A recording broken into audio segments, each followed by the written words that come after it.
When we turn to Romans 8, we enter what many consider to be the single greatest chapter in all the Bible. And it begins with a note of freedom, freedom from guilt. In verse 1, quote, "There is therefore now no condemnation for those who are in Christ Jesus." Now, to understand this, let's enter one last time into the awful courtroom of God that we studied in Romans chapters 1 through 3. In chapter 3, when we realized we were utterly guilty and entirely exposed before God in our sin, we faced eternal condemnation. We had no recourse through the law, so we threw ourselves down upon the cold courtroom floor, casting ourselves on the mercy of the court. Suddenly, Paul introduced us to our advocate, Jesus Christ, who came in and gently covered our shame with His warm robes of righteousness, so that we might stand before God with the same standing Christ has before God. Jesus Christ's argument in our defense was that it mattered not how utterly guilty we were in our sin. He had already paid the penalty for all past, present, and future sins, no matter how horrible, because He died our death for sin when He died on the cross.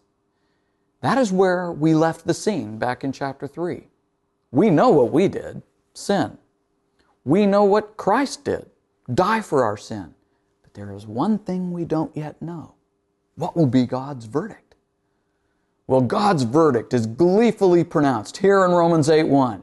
"There is therefore now no condemnation for those who are in Christ Jesus." Case closed. You are set free forever. And anyone He sets free in Christ will never be tried for the same criminal offenses again.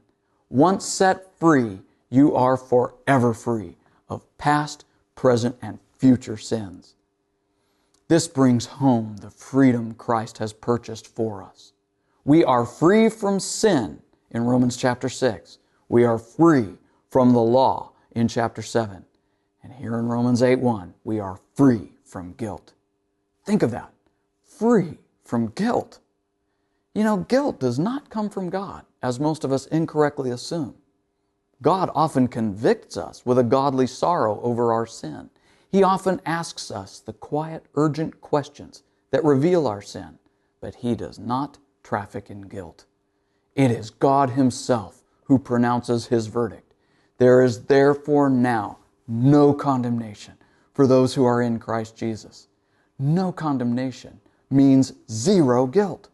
Guilt is gone forever for those who are in Christ Jesus.